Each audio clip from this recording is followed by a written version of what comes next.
శ్రీగురుభ్యో నమః. హరి ఓం. ఓం గణనాన్త్వా గణపతిగుం హవామహే కవిం కవీనాముపమశ్రవస్తమం జ్యేష్ఠరాజం బ్రహ్మణాం బ్రహ్మణస్పత ఆనశృణ్వన్నోతిభిः సీదసాదనం. ఓం శ్రీ మహాగణాధిపతయే నమః. ఓం నమో వ్రాతపతయే నమో గణపతయే నమః ప్రమథపతయే నమస్తేస్తు లంబోదరాయ ఏకదంతాయ విఘ్ననాశినే శివసుతాయ శ్రీవరదమూర్తయే నమః. శ్రీ గురుభ్యో నమః. హరి ఓం. శ్రీధాత్రే నమః. సభాయ నమః. ఈ కార్యక్రమం ఇవాళతో మనం పూర్తి చేస్తున్నాం. ఈ ముగింపు సంబంధించి కొన్ని వివరాలు అందరితో ప్రస్తావిస్తాను. ఇక్కడ వేదిక ఉన్న వాళ్ళందరూ పరిచయం చేస్తాను. శ్రీ నరసింహారావు విజయవాడ ఉంటారు, శ్రీధాత్రే ట్రస్ట్ ప్రెసిడెంట్. రామకృష్ణ గారు ఆర్వీలో ఉంటారు, శ్రీధాత్రే ట్రస్ట్ సెక్రటరీ గారు. ఈ కార్యక్రమం ప్రధానంగా ఏర్పాటు చేసింది రాధాకృష్ణ గారు. మీ అందరూ తెలిసిన వాళ్ళే. కూర్చో. శ్రీనాథభూషణ శాస్త్రి గారి శిష్య బృందం అనేటువంటి ఒక శిష్య బృందం అన్ని చోట్ల ఉన్నది. ఒక గ్రూప్ ఉంటుంది, దీనికి వాట్సాప్లో గ్రూప్ ఉంది. హైదరాబాద్లో ఉన్నారు, అన్ని చోట్ల ఉన్నారు. వీళ్ళందరూ, నేను కూడా ఆ శిష్య బృందంలో ఒకరిని. మేమందరం కలిసి ఈ కార్యక్రమం ఏర్పాటు చేస్తున్నాం. శిష్య బృందం ఏర్పాటు చేస్తుంది ఈ కార్యక్రమాన్ని. కావాల్సిన ద్రవ్యాలు, వస్తువులు, ధనము ఈ సమీకరించడం శిష్య బృందం పని. ధాత్రే ట్రస్ట్ ఈ కార్యక్రమం నిర్వహించడం, వచ్చిన వాళ్ళందరూ కావాల్సిన చికిత్స విధానం ఏదైతుందో, ఎవరెవరు ఏం ప్రక్రియ చేసుకుంటే వాళ్ళకి లాభం ఉంటుందో అది ధాత్రే ట్రస్ట్ తరఫున జరుగుతుంది. భవిష్యత్తులో కూడా ఇప్పుడు ఎక్కడ కార్యక్రమం చేసినా దాన్ని ఏర్పాటు చేసేది నాగభూషణ శిష్య బృందం అనేది బృందం ఏర్పాటు చేస్తుంది. అంటే డబ్బు సమీకరించడము, వస్తువులు ఏర్పాటు చేయడము, కావాల్సిన వాలంటీర్లు ఏర్పాటు చేయడం ఇవన్నీ. ఇది నిర్వహించేది ఈ కాన్సెప్ట్ అంతా కూడా ధాత్రే ట్రస్ట్ అనేది ఇది నిర్వహిస్తుంది. ఇది క్లుప్తంగా అందరికీ అర్థం కావడానికి. ఇవాళ ఈ ముగింపు సమాచారం మనం మాట్లాడుకునే విషయాలు ఏంటంటే, 8 రోజులు మనం ఈ కార్యక్రమం చేశాము. ఇవాళ ఈ కార్యక్రమం అయిపోతుంది. ఎవరైతే 10 రోజుల పాటు క్రమం తప్పకుండా వచ్చారో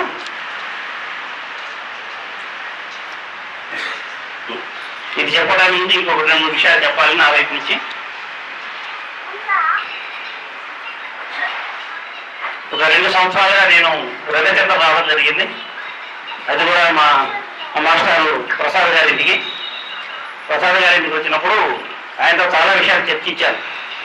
నాకున్నటువంటి విషయము, జ్ఞానం అంతా, దీని కాన్సెప్ట్, దీని వెనకాల ఫిలాసఫీ, వేదమంత్రం ఏ వేదమంత్రం నుంచి ఎట్లా ఆవిర్భవిస్తుంది అవన్నీ వారితో చర్చించడం అయింది.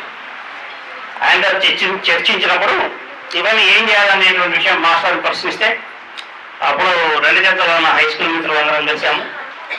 అలా మళ్ళీ మేము అందరం విజయవాడ కలిసాము. అప్పుడు ఈ శ్రీ నాగభూషణ శాస్త్రి గారి శిష్య బృందం అనేటువంటి ఒక బృందం ఏర్పాటు చేశారు. సూత్రధారి అట్లా ఒక రకంగా పరోక్షంగా సూత్రధారి మాస్టర్.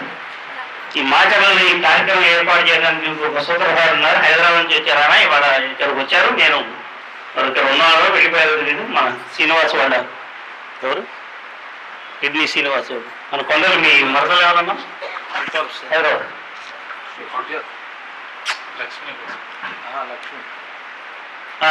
ఉన్నారు ఇక్కడ. ఈ శ్రీనివాసన్ వచ్చారు, లేరు ఇప్పుడు ఇక్కడ. ఆయన మూత్రపిండాల్లో రాళ్ళు అక్కడ పెట్టుకోవడం వల్ల వీళ్ళందరికీ బాగా లాభం కలిగినందువల్ల మళ్ళీ ఇక్కడ మాటల్లో కార్యక్రమం పెట్టారు. ఇది దీని యొక్క బ్యాక్గ్రౌండ్. నాకు సంబంధించిన ఒక రిలేషన్ ఇక్కడ చెప్తారు. నేను చాలా రోజుల్లో చెప్పాలనుకున్నా మర్చిపోతాను. ఇవాళ చెప్పాలి. 1960 మే నెలలో నేను మాచర్లలో పుట్టాను. నేను ఇక్కడ పుట్టిన తర్వాత 7 నెలలు మా నాన్నగారు దాచేపల్లి మారారు. దాచేపల్లి మారిన తర్వాత అక్కడ నాకు బాగా తీవ్రమైన అనారోగ్యం జరిగింది. అప్పుడు ఇంకా సంవత్సరం ఎండలేదు అనుకుంటా. ఆ అనారోగ్యం జరిగినప్పుడు అక్కడ మందులు వేసుకున్నాం. ఆ మందులు ఇచ్చిన ఆయన పేరు ముక్తేశ్వరరావు, డాక్టర్ ముక్తేశ్వరరావు. వాళ్ళు అల్లుడు ఈయన శివాజీ గారు, డాక్టర్ ముక్తేశ్వరరావు. దాచేపల్లి స్వామి గారు ముక్తేశ్వర స్వామి. వాస్తవంగా నన్ను ప్రాణాలతో ఇప్పుడు బతికించింది ముక్తేశ్వర స్వామి. ఆయన వల్ల నేను ఆ రోజు సంవత్సరం పసికందుగా ఉన్నప్పుడు నాకు ఆయన ఇచ్చిన మందుల వల్ల ఇవాళ ఈ స్థితికి వచ్చాం. ఇంకో తెలుగు తమాషా ఏమంటే, నేను తెలిసి చేశానో తెలియజేశానో తెలియదు, కానీ నాకు 5 సంవత్సరాల వయసు వచ్చేంత వరకు నాకు బాగా గుర్తు. 5 సంవత్సరాల వయసు వచ్చేంత వరకు కూడా నీ పేరేంటంటే మాటల చెన్నకేశ్వర స్వామి చెప్పేవాడు. చెన్నకేశ్వర శాస్త్రం చెప్పేవాడు కాదు. 5 ఏళ్ళు 1వ తరగతిలో 2వ తరగతి చేరేదా కూడా నీ పేరు ఏమంటే మాటల చెన్నకేశ్వర స్వామి అని చెప్పేవాడు. ఇవాళ రాగానే ఇక్కడ మాటల కార్యక్రమంగా నాకు చాలా ఆనందం, సంతోషం. రాగానే నాకు గుడికి వెళ్ళాము. ఎవరు లేరు, హనుమంతరావు రాధాకృష్ణ గారు వచ్చారు, చెన్నకేశ్వరం గుడికి వెళ్ళాము. ఇట్లా ఈ కార్యక్రమం ఎప్పుడు ప్రారంభించినా ప్రారంభం మొట్టమొదటి రాజమల్లి గుడికి వెళ్ళి స్వామివారికి ఒక కొబ్బరికాయ కొట్టి ఆయన అనుమతి తీసుకొని వస్తాను. తర్వాత ఏ ఊళ్ళో కార్యక్రమం ఆ గుడిలో పెడతాం. ఇవాళ మాటల చెన్నకేశ్వరంకి వీరభద్ర స్వామి గుడికి వెళ్ళి నమస్కారం చేసుకొని చాలా రోజుల తర్వాత ఈ ఊళ్ళో ఇన్ని రోజులు ఉండడానికి అనుమతి ఇచ్చే స్వామి అని నమస్కారం చేసుకొని వచ్చారు. ఇది ఈ మాటలకి నాకు ఉన్నట్టు సంబంధం. ఈ ప్రక్రియ గురించి చెప్పాలని ఇప్పుడు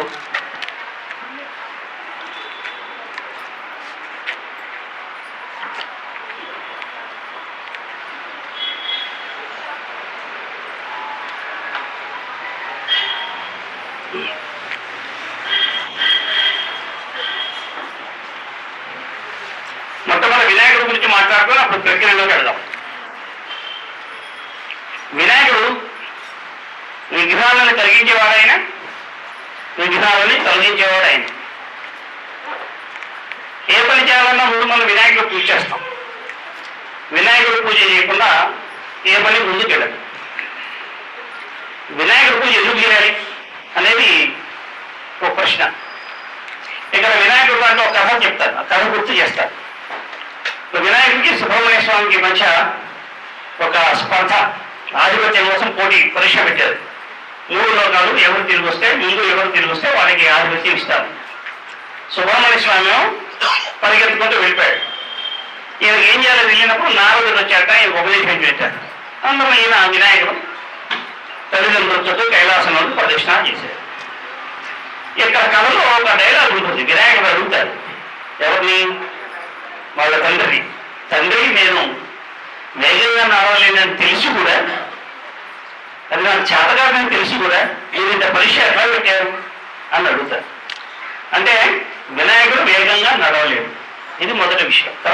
ఇప్పుడు ఆయన ప్రదర్శనలు చేశారు, 3 ప్రదర్శనలు చేశారు. 3 ప్రదర్శనలు చేసినప్పుడు గర్వంగా పరిగెత్తుంటాడు ఆయన. ఎట్లా నడుచుంటాడు? అడుగులు అది వేసుకుంటూ నడుచుంటాడు. సో వినాయకుడు పడేలా అడుగులు అడుగు వేసుకుంటూ నడుస్తారు. ఇది ఒక విషయం. ఈ అడుగులు అడుగు వేయడం అంటే ఏంటి, ఇది మనం తెలుసుకోవాలి. ఈ ప్రపంచమంతా పరిగెడుతుంది, ఒకరికి సాధించాలని ప్రయత్నం చేస్తూ ఉంటాం. మనం ఏం సాధించాలని ప్రయత్నం చేస్తుంటాం అంటే ప్రగతి సాధించాలనుకుంటాం. ప్రగతి అంటే డెవలప్మెంట్ అంటే ఇంగ్లీష్లో ప్రగతి సాధించాలి. మాటల్లా ఎంగేజ్లో ఏం డెవలప్మెంట్ వచ్చిందండి, ఇండస్ట్రీ వచ్చి ఇట్లా డెవలప్మెంట్ అనేది అందరు. ప్రగతి అనేది ఒక కాన్సెప్ట్. మనం ఏం సాధించాలని ప్రగతి అంటాం. ఈ ప్రగతి ఎట్లా సాధ్యమవుతుంది ఎవరికైనా, ఒక మనిషికైనా, ఒక పట్టణానికైనా, ఒక సమాజానికైనా ప్రగతి ఎట్లా సాధ్యమవుతుంది? ప్రగతి అంటే ఏంటంటే మనం ఉన్న చోట నుంచి ఒక అడుగు ముందుకేస్తే ప్రగతి. మనం ఉన్నటువంటి స్థితి నుంచి ఒక అడుగు ముందుకేస్తే ప్రగతి. ఇప్పుడు రోడ్లు లేవు, మాటలు లేవు, ఏమీ రోడ్లు లేవు. ఆ ముందు మెయిన్ రోడ్లన్నీ వేశారు ఈ సంవత్సరం, ప్రగతి. సబ్ రోడ్లు వేశారు, ప్రగతి. వీధికి రోడ్లు వేశారు, ప్రగతి. ఇట్లా ఉన్న దాంట్లోంచి ఒక అడుగు ముందుకెళ్తే ప్రగతి. అంతే కదా? 8వ తరగతి చదువుకున్నాం, పరీక్షలైంది, 9వ తరగతికి వెళ్తే ప్రగతి. 450 మార్కులు వచ్చినాయి, 470 వస్తే ప్రగతి. 500 వచ్చినాయి, 520 వస్తే ప్రగతి. ఇలా అడుగు ముందుకు వెళ్ళడం ప్రగతి. ఇందాక వినాయకుడు ఎట్లా నడిచారు, ఒక అడుగును అడుగు వేసుకుంటూ నడిచారు. కాబట్టి ప్రగతి అనేది సాధ్యం అవ్వాలంటే వినాయకుడు పూజ ఉండాల్సిందే. అందుకని ప్రతి పూజకు ముందు వినాయకుడు పూజ చేస్తాం. మనం పూజలు ఎందుకు చేస్తాం? ఉన్నటువంటి ఇంకో అడుగు ముందుకు వెళ్ళడానికి పూజ చేస్తాం. ఆర్థిక పనులు ఏదో హోమం చేస్తాం, అందుకని వినాయకుడు పూజ చేయాలి. సో వినాయకుడు ప్రగతికి చిహ్నం, ప్రగతికి ఆధారం వినాయకుడు. వినాయకుడు విఘ్నాలను కలగజేస్తాడు, విఘ్నాలను హరింపజేస్తాడు. ఇది రెండో విషయం. విఘ్నాలు అంటే ఏమిటి? విఘ్నాలు వినాయకుడు కలగజేస్తారా? విఘ్నాలంటే మనము జన్మ జన్మలుగా మనం చేసుకొచ్చినటువంటి కర్మలు, ఈ కర్మలు మనకు విఘ్నాలుగా మారుతాయి. కర్మలు అంటే మనం చేస్తేనే కర్మ అని కాదు. వేదం ప్రకారం సంకల్ప వికల్పం కర్మ అంటారు. అంటే మన మనసులోకి వచ్చే ప్రతి ఆలోచన కర్మ. ఇప్పుడు మనకు ఒక 100 రూపాయలు వస్తాయి, ఏదో పని చేసాం, మనకు 100 రూపాయలు వస్తాయి. 100 రూపాయలు చేతికి అందుగానే మనం కూర్చొని ఆలోచిస్తాం, ఇవాళ 2 గంటలు పని చేసాం, 100 రూపాయలు వచ్చినాయి, రేపు ఇంకే పని చేసి ఇంకో వెళ్దాం. ఇట్లా మనం ఊహిస్తూ ఉంటాం. ఇంకా ఊహ ఎక్కడికి వెళ్ళచ్చు, కోటీశ్వరుడు దాకా మన ఊహ మనం తీసుకెళ్ళచ్చు. ఇదంతా కూడా కర్మే. మనం కర్మ అంటే చేస్తేనే కర్మ అనుకున్నాం కాదు, మన ఆలోచనలన్నీ కర్మ. మంచి ఆలోచన అయితే మంచి కర్మ, మన ఆలోచనలు దారి తప్పితే చెడు కర్మ. ఈ కర్మలన్నీ జన్మ జన్మలుగా మనం చేసుకునే ఈ కర్మలన్నీ ఒక పెద్ద వలలాగా ఏర్పడతాయి. పెద్ద దారం, ఈ దారం అంతా చిక్కులు పెట్టినట్టుగా తయారవుతుంది. ఒక పెద్ద వల, ఏ దారం వెళ్ళిపోతుందో, ఎటు గెలుస్తుందో ఏమిటి తెలియని పరిస్థితి. ఇట్లాంటిది మన విఘ్నాలు. ఇవన్నీ మన విఘ్నాలు. ప్రకృతిలో ఉండేటువంటి జంతువులు, ఈ జంతువులన్నీ కొన్ని లక్షణాలు ఉంటాయి. మెత్తని పదార్థాలు తినే జంతువులు కొన్ని ఉంటాయి, అంటే పళ్ళు ఇట్లాంటివి తింటుంటాయి. కోతులు కొన్ని కొబ్బరి వేస్తే పొగ కొట్టుకుని తింటుంది. కొబ్బరి పైన టెంకె తినదుగా, కాయ లోపలనే తింటుంది. అది కూడా అరటిపండు తింటుంది. కొన్ని జంతువులు ఇట్లా ముడత రాళ్ళు తింటుంది, పళ్ళు విత్తనాలు కూడా తింటుంది ముడత. ఇట్లా ప్రతి జంతువు కొన్ని తినేటువంటి పదార్థాలు ప్రత్యేకంగా ఉంటాయి. వీటిలో ఎలకకు ఒక లక్షణం ఉంది. నా వెనకాల ఉన్నాయి పైన. ఎలకకు ఒక లక్షణం ఉంటుంది, అది తాడు కొరికేస్తుంది. తాడు కొరికే జంతువు ఇంకేం లేవు. ఇంకా ఏ జంతువు, ఏ పక్షి, ఏది కూడా తాడు కొరకదు. మన విఘ్నాలంటే ఏమనుకున్నాం? వల. ఈ విఘ్నాలు పోవాలంటే ఏం చేయాలి? ఏదో ఒక ఎనక వచ్చి తాడు కొట్టాలి. అందుకని అందరిక వినాయకుడికి కింద కింద వెళ్ళిపోతుంది వాహనంగా. ఏ పనికైనా వినాయకుడే ఆధారం. తూర్పుకు అధిపతి ఆయన వినాయకుడు, తూర్పులో ఉంటాడు. తూర్పుకు ఇంకొక ఆయన అధిపతి ఉన్నాడు. వేదం ప్రకారం తూర్పు అధిపతి ఎవరంటే ఇంద్రుడు. ఇంద్రుడి గురించి సినిమాల్లోనూ పురాణాల్లోనూ చెప్పేవన్నీ అబద్ధాలు. అవి అబద్ధాలు అంటే చండాలాలు. ఇంద్రుడు అంటే ఇంద్రియాలను జయించిన వాడు ఇంద్రుడు. ఇంద్రుడికి కోరికలు ఉండవు, ఇంద్రుడికి వ్యామోహాలు ఉండవు, ఇది కావాలనే ఆకాంక్ష ఉండదు. ఇంద్రుడి పని ఏమంటే ఆయన 1000 కళ్ళు.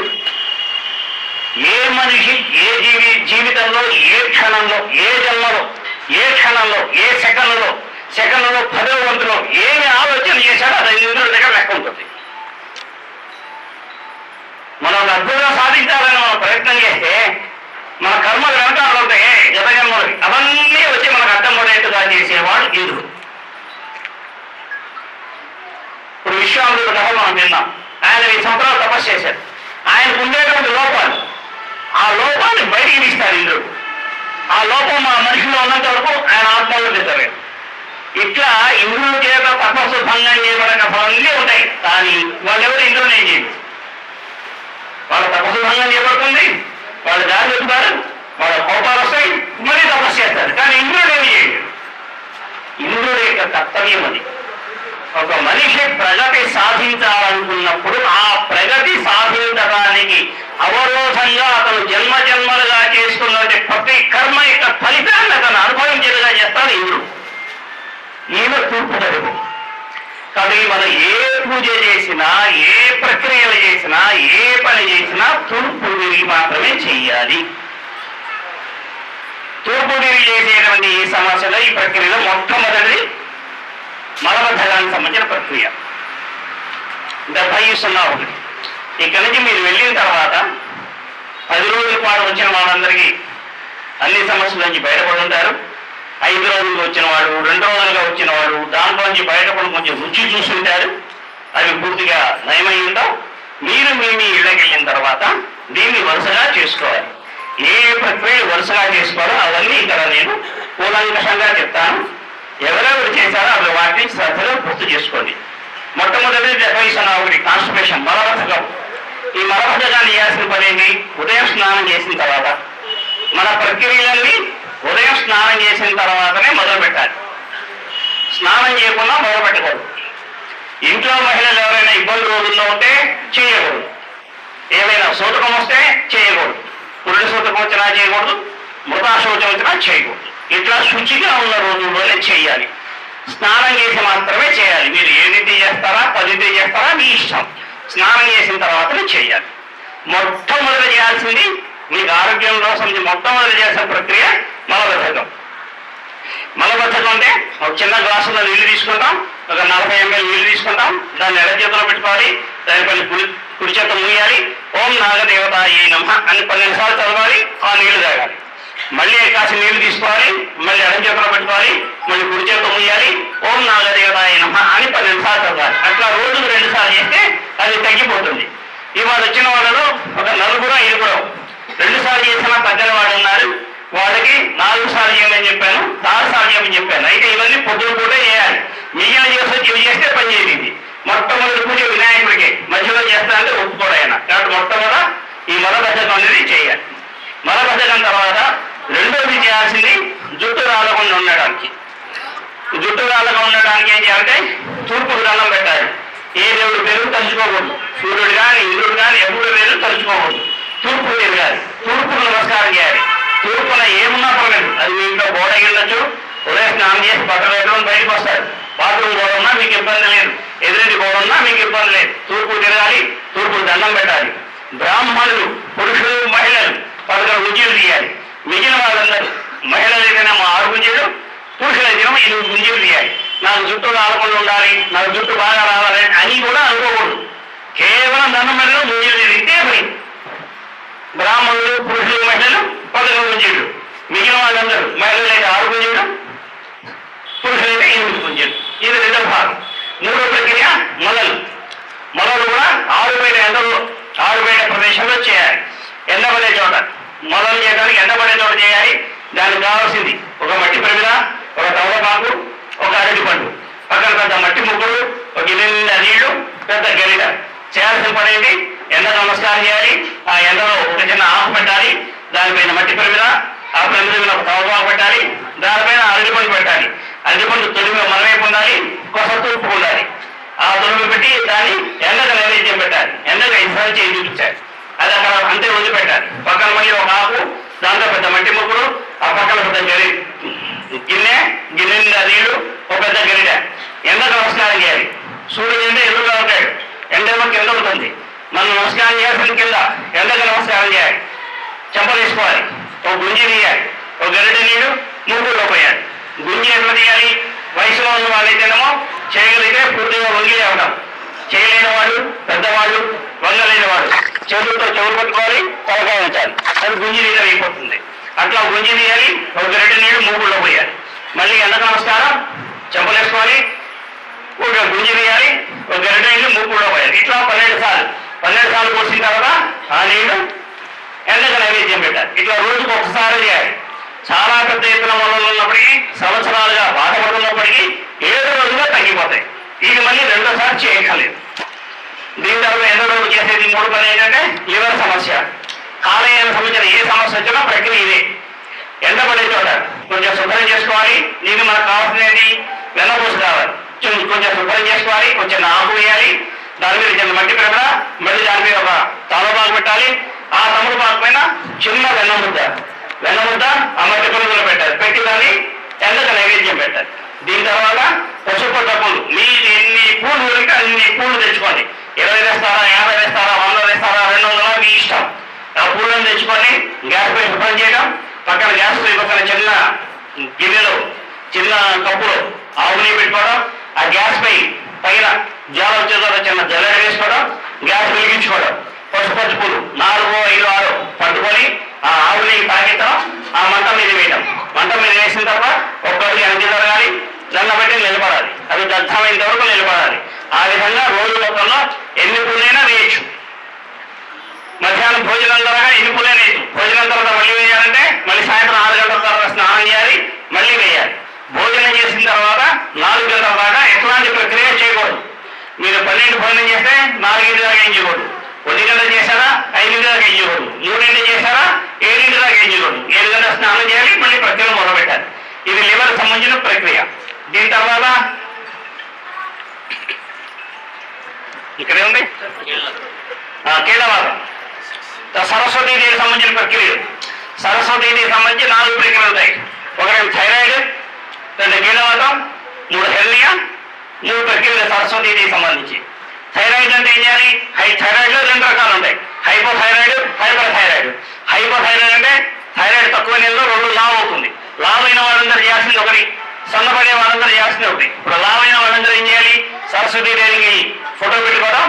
మన ఈ ప్రక్రియ ఎక్కడో కూడా లేటెస్ట్లో కూడా దేవుడు ఫోటో దగ్గర పూలు వేయమని నేను చెప్పలా. ఏ ఫోటో ముందు పూలు వేయమని చెప్పలా. కాదు మీ ఇళ్ళలో కూడా మీరు పూలు వేయగల. ఇక్కడ మన వాలంటీర్లు కొంతమంది పూలు వేశారు, వేరే విషయం. పూలు వేయాల్సిన అవసరం లేదు. ఇప్పుడు థైరాయిడ్ సరస్వతీదేవి ఫోటో పెట్టుకుంటాం, అగరబత్తి చూపిస్తాం. చూపించిన తర్వాత నమస్కారం చేయాలి, చెంపలు వేసుకోవాలి, ఒక గుంజి తీయాలి, ఎర్రటి కుంకుమ కొంచెం కుంకుమ తీసుకొని ఆ అమ్మవారి పాదాల ముందు వేయాలి.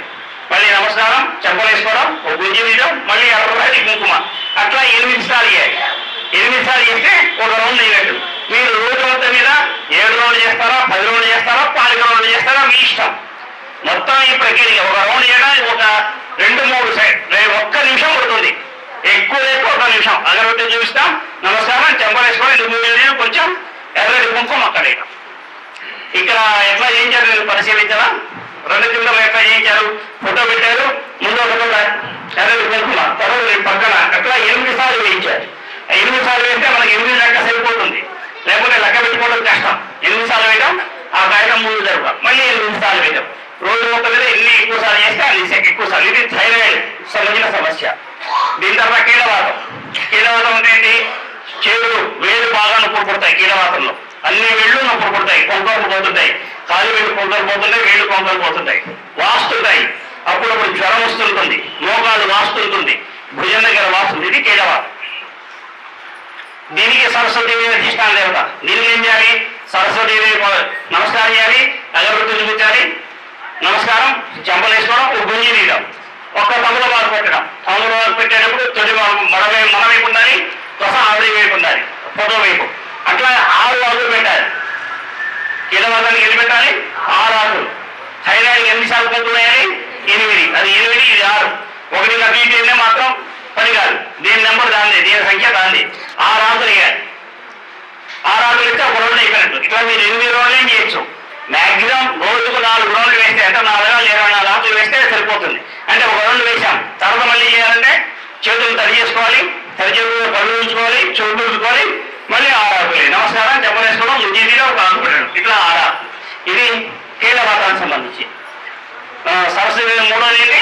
హెర్నియా. హెర్నియా సంబంధించి 2 రకాల హెర్నియాలు ఉంటాయి. ఒక అంబలికల్ హెర్నియా అంటారు, అంటే బొడ్డు దగ్గర బాగా వాస్తుంది. 2వది మామూలు హెర్నియా. హెర్నియా అంటే కింద బొడ్డు కింద పొట్టి కడుపు కండరాలు, దాని పొట్టి కడుపు నుంచి ఒక నరం పేరు బయటకు వస్తుంది, అది హెర్నియా. 2 హెర్నియాలు. ఈ 2 హెర్నియాలు ఒకటే పద్ధతి. సరస్వతి ఫోటో పెట్టాలి, అగరబత్తి చూపించాలి, నమస్కారం చేయాలి, ఒక గుంజి తీయాలి, ఒక తెల్లటి పువ్వు ఆ పాదాల దగ్గర పెట్టాలి. ఇట్లా బ్రాహ్మణులు లేదా 11 పూలు, క్షత్రులు లేదా 8 పూలు, వైశ్యులు లేదా 7 పూలు, మిగిలిన వాళ్ళందరూ 4 పూలు. ఇలా రోజుకి 8 సార్లు చేయొచ్చు. ఇది హెర్నియాకు సంబంధించిన సమస్య. దీని తర్వాత దుర్గాదేవి.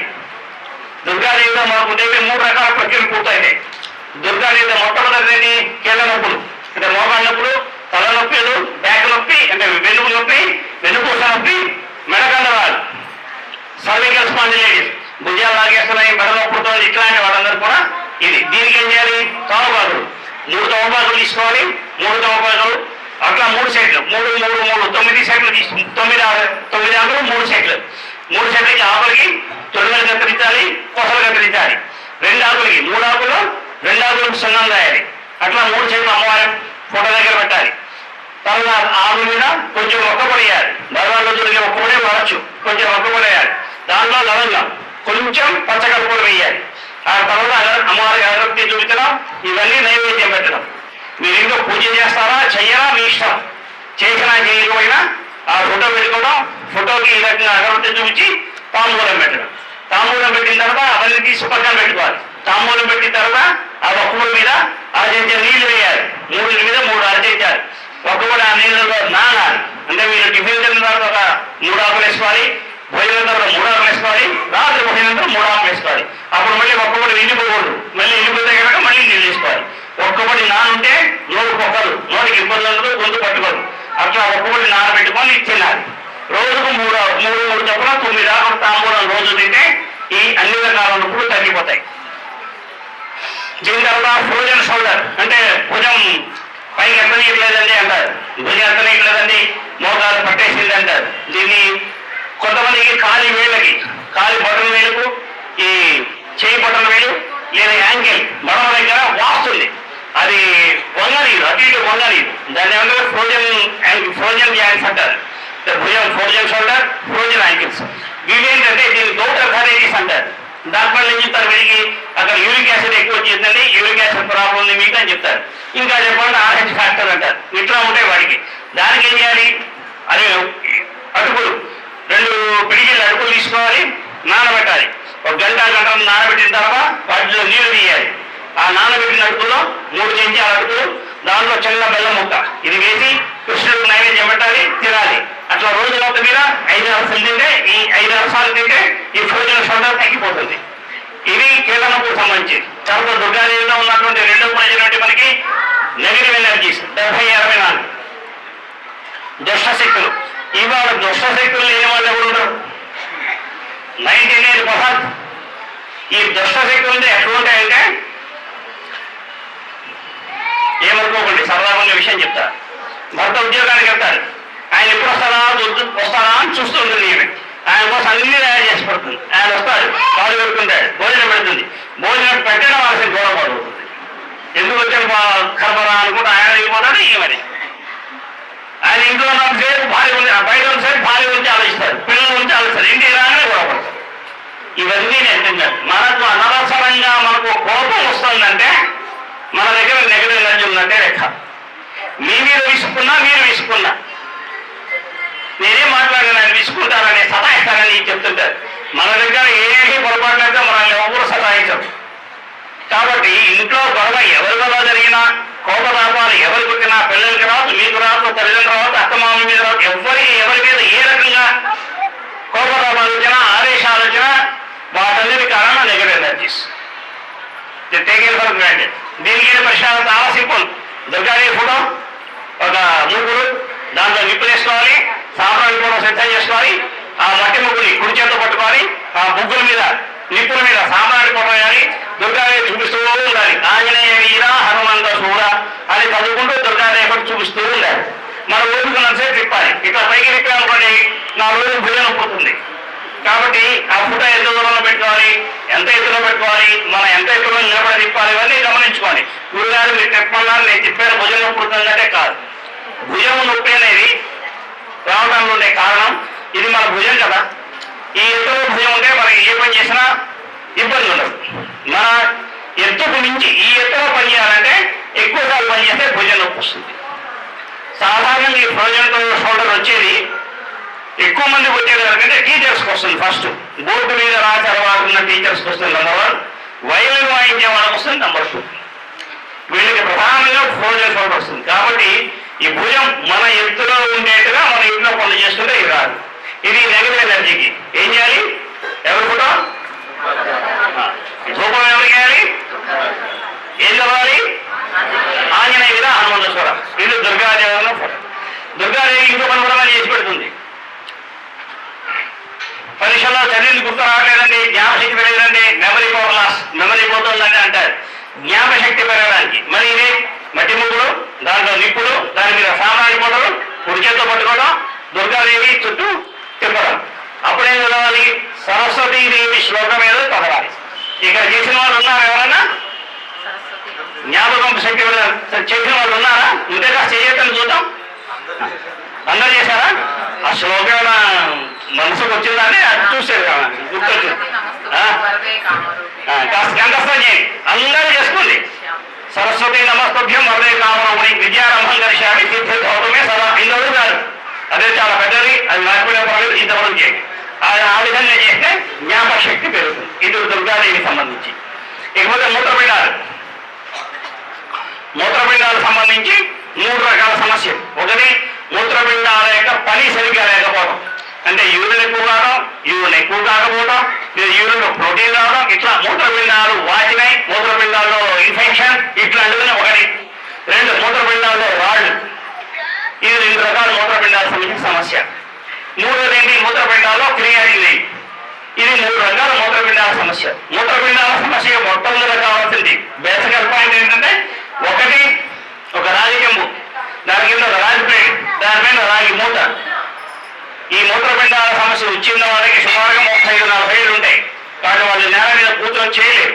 వాళ్ళ ముందు ఒక టేబుల్, టేబుల్ మీద ఆ రాగి చెంబు, రాగి ప్లేటు, రాగి మూత శుభ్రంగా తోమి చెంబు చుట్టూ గన్నం పూసి బొట్టు పెట్టాలి.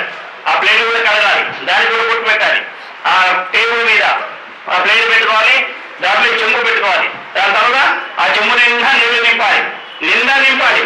కాదు కొంచెం కూడా ఖాళీ ఉంచుకోదు, నిండా నింపాలి. నింపిన తర్వాత దాంట్లో కొంచెం పసుపు వేయాలి, తర్వాత గంధం వేయాలి, తర్వాత కుంకుమ వేయాలి, దానిపైన ప్లేట్ పెట్టాలి. ఇంకా దేవుడు తయారైపోయాడు.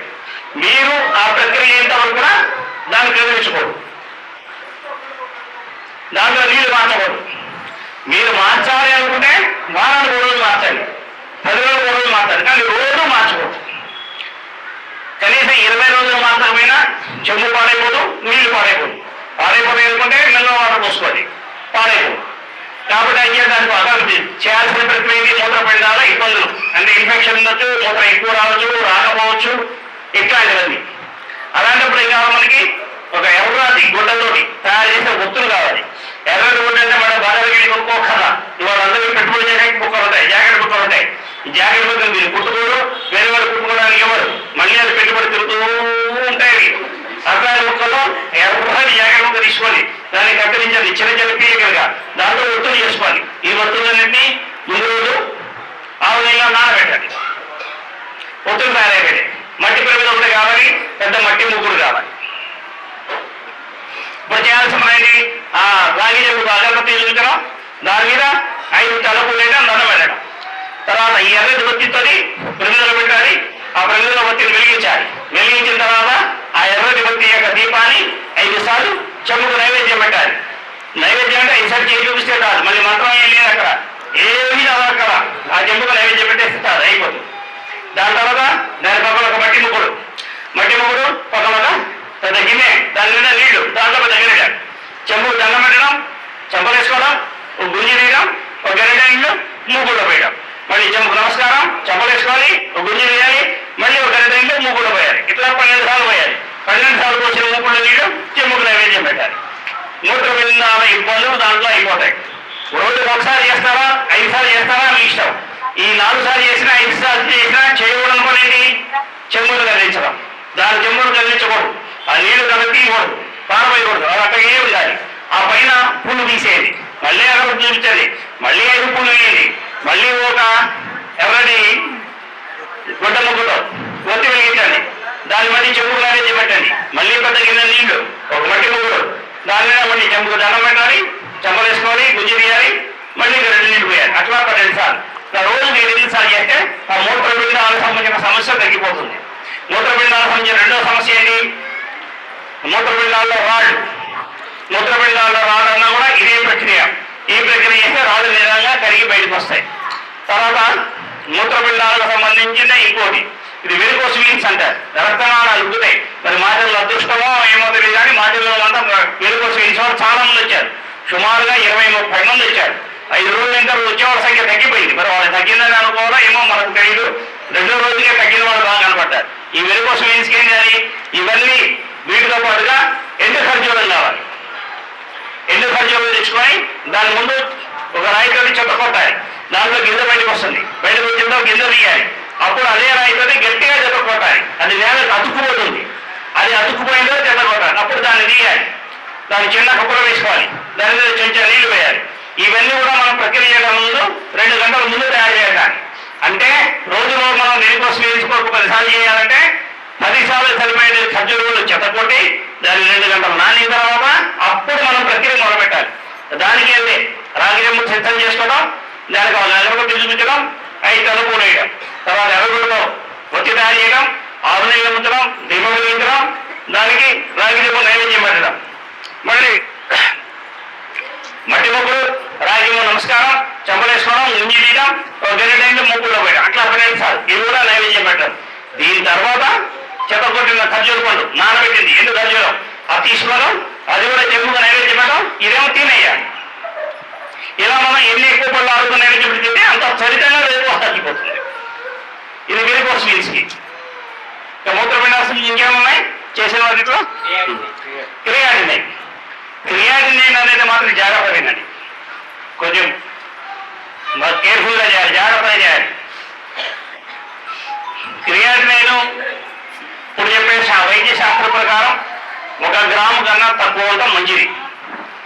1 గ్రాము కన్నా ఎక్కువ ఉంటే ఇది ప్రాబ్లం అన్న విషయం మనకి గుర్తొస్తుంది. ఎండ వస్తే కనుక ముందు జరగాలంటే జరగండి, అది మీరు కుర్చీని సర్దుకుంటుండండి, మీ ఇష్టం అది. సో 2 గ్రాముల కన్నా పెరుగుతున్న కొద్దీ క్రియాటిన్ సమస్య పెరుగుతుంది.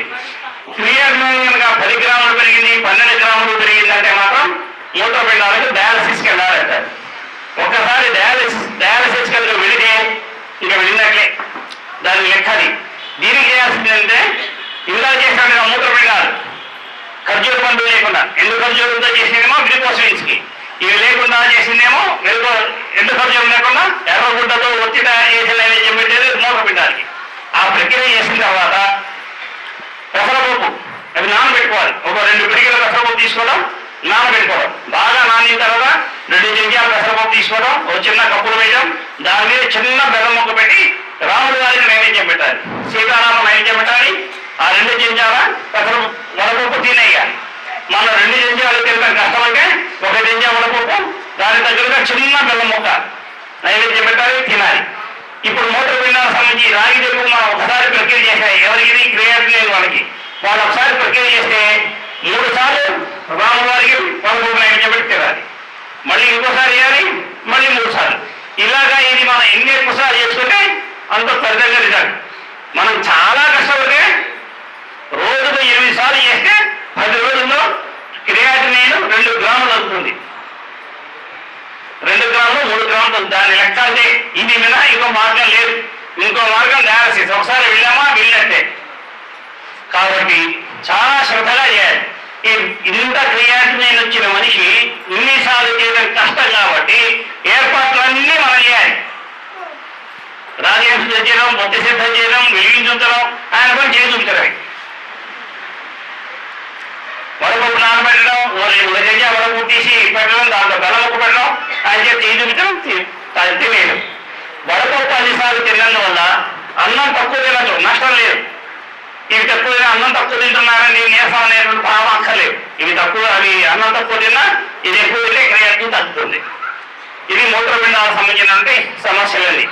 దీని తర్వాత అసలు గ్యాస్, ఎసిడిటీ, ఓబెసిటీ, ఆహుతులు కొంచెం ఉత్సాహాన్ని చేశారు. హోమం చేస్తే వచ్చే ధూపం కన్నా బ్రహ్మాండమైన ధూపం వచ్చింది ఇక్కడ. 12 పొయ్యిలు అనమాట. మొత్తంలో గ్యాస్ అంటే అండి, గ్యాస్ వల్ల వచ్చే ఇబ్బందులు చెప్తాను. మైగ్రేన్, తలనొప్పి, ఆకలి లేకపోవడం, ఇవన్నీ కూడా గ్యాస్ ప్రాబ్లమ్స్. గ్యాస్ వల్ల వచ్చే ఇబ్బందులు ఇవన్నీ. ఇట్లా కనుక అనుకున్నా గ్యాస్ ఎక్కువ వచ్చింది, రేపులు వస్తే నష్టం లేదు. ఈ రేపులు వస్తున్నాయని మాటి కంటే మీరేమీ సిగ్గుపడాల్సిందే లేదు. అందరిలో ఉన్నాం, మనకి ఎటుగా రేపు వచ్చేది సిగ్గుపడక్కర్లా. రేపు వస్తే నష్టమే లేదు. మంటంటూ కొట్టే గ్యాస్ వచ్చినట్టు అక్కడ మాత్రం శ్రద్ధ పడాలి. రేపు వచ్చినందులో పెద్ద నష్టమే లేదు. సో దీనికి పరిష్కారం ఏంటి? ఎర్రటి పూలు కావాలి. ప్రతి వ్యక్తికి కనీసం 6 ఎర్ర మందారాలు తీసుకోండి. ఎర్ర మందారాలు ప్రిఫరబుల్. ఇక్కడ ఇన్ని 100 మంది ఉన్నాం కాబట్టి అన్ని మందారాలు దొరకడం కష్టం కాబట్టి హైబ్రిడ్ గులాబీలు తీసుకొచ్చాం. మామూలు వేరే హైబ్రిడ్ గులాబీ లెక్కల ఎర్రటి మందారాలు మీ ఇళ్ళ దగ్గర బాగా దొరుకుతాయి. దొరకకపోతే ఇంటి ఖాళీ కావాలంటే ఎర్రటి మందారాల చెట్లు పెట్టిందని. మిగిలిన పురాటంలు, అలంకార చెట్లు లేకపోయినా ఇబ్బంది లేదు, గులాబీ లేకపోయినా నష్టం లేదు, మందారాలు లేకపోతే నష్టం. ఎర్రటి మందారాలు పెట్టండి. ఎర్రటి మందారాలు 6 మందారాలు తీసుకొని గ్యాస్ పై శుభ్రం చేసుకోవడం, దానిపైన ఒక జల్లె లాంటి పెట్టుకోవడం, పక్కన ఒక చిన్న గిన్నెలో ఆవు నెయ్యి తీసుకోవడం, గ్యాస్ పై వెలిగించడం, ఒక పువ్వు ఆవు నెయ్యి తాగించడం, మంట మీద వేయడం. అది దంచమైనప్పుడు దండ పెట్టి నిలబడాలి. ఆపరకు పడకూడదు. అది దద్దం కాకుండా నేను చెయ్యి తీసి కూడా వేయించకూడదు. దద్దం ఏదా రాకండి, ఒక అడుగు వెనక్కి పోరండి. దాంట్లో ఉన్నటువంటి వాసన పొగ ఇవన్నీ పీల్చకండి. అడుగు వెనక్కి నీళ్ళు పడాలి. ఒక పోయిన తర్వాత రెండో పువ్వు అట్లా 6 పూలు వేస్తే చాలా మంది గ్యాస్ తగ్గుతుంది. భయంకరంగా ఉందంటే మాకంటే 12 పూలు, మా 18 పూలు. మందారాలు ఎక్కువ శ్రేష్టం. ముద్ద మందారం బాగా పనిచేస్తుంది. 100 వరహాల పువ్వు అది మొత్తం ఇచ్చుకుంటే ఒక్క పువ్వు చాలు. 100 వరహాల పూలన్నీ ఇచ్చుకుంటే ఎర్రని పువ్వు ఒక పువ్వు వేసిన గ్యాస్ తగ్గుతుంది. దాని పేరే 100 వరహాలు రామవరం. దానిపైన అలాగే ఉంటుందన్నమాట. ఇది గ్యాస్కి. దీని తర్వాత ఉపయోగించడానికి ఏంటి, తెల్లటి పూలు వేయాలి. పొద్దున్నే స్నానం చేసి, ఇప్పుడు మనకు కాన్స్టిపేషన్ ఉంది, మనకు జుట్టు రాలుతుంది, మనకి గ్యాస్ అనుకోండి, అప్పుడు చేయాల్సిన పద్ధతి ఏంటి, స్నానం చేసేదా మొట్టమొదట కాన్స్టిపేషన్, 2 జుట్టు రావడం, 3 ఇక్కడికి రావాలి. ఇది ఏ సకలు చేస్తే ఫలితం కాదు. సో ఏ ప్రక్రియ చేసినా మీకు కనుక 70 కాబట్టి కాన్స్టిపేషన్ మొదలదకు ఉన్నా, జుట్టు రావడం అనే సమస్య మీరు చేయాలనుకున్నా మొట్టమొదటి అది ఏంది, తర్వాత ఇది. దీనికన్నా ఇంకొకటి ముందు చేయాల్సింది ఉంది. అది ఇక్కడ చివరి ఉపన్యాసం చెప్తాను. ఇప్పుడు కూడా చివరి ఉపన్యాసంలో ఆ విషయం చెప్తాను, తర్వాత చెప్తాను. సో ఇది పద్ధతి. ఈ తెల్ల పూలు వేయాలి. గ్యాస్ పై శుభ్రం చేసుకోవడం, దాన్ని గ్యాస్ పై వెలిగించుకోవడం, దాని మీద జల్లెడ పెట్టుకోవడం, పూలు కింద పడకుండా పక్కన చిన్న నెయ్యి, ఆవు నెయ్యి, పూలు, సమాధానాలు వాడుకోవచ్చు, నల్ల పూలు వాడుకోవచ్చు, విరగాలు వాడుకోవచ్చు. ఈ నంది వర్ధనం, గోవర్ధనమైన వాడుకోవచ్చు, నంది వర్ధనం, గరుడ వర్ధనం వాడుకోవచ్చు. కానీ అది దద్దనాడు మీకు ఎక్కువ టైం పడుతుంది. తెల్లజాములు వాడచ్చు, కానీ ఎక్కువ టైం పడుతుంది.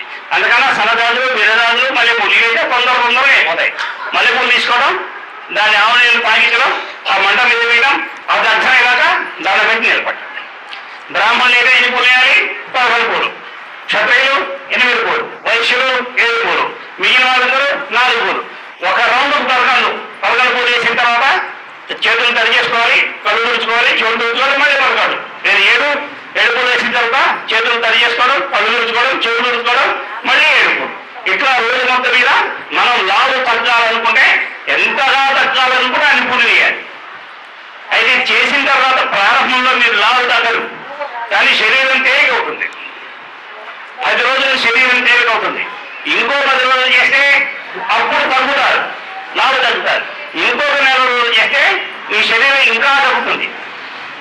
అయితే బరువు తగ్గదు. మీరు 80 కేజీలు ఉన్నారంటే 80 ఉండొచ్చు, నేను 75 ఉండొచ్చు. ఎన్నిసార్లైనా 5 కేజీలే తగ్గచ్చు. కానీ మీ శరీరం బరువుని మొయ్యడానికి తగినంత శక్తిని సంపాదిస్తుంది. మీ శరీరం బరువు మీ శరీరం మొయ్యగలిగితే మీరెంత బరువున్నా ఇబ్బంది లేదు. వైట్ ఎలిఫెంట్ అంటారు ఇంగ్లీష్లో. మనకు మించిన బరువు మొయ్యాలంటే మనం అడ్డపడిపోతాం. మనం మొయ్యగలిగిన బరువు ఎంత బరువు మోసినా మనకు నష్టం లేదు. కాబట్టి శరీరం బరువు తగ్గకపోయినా దిగులు పడకల.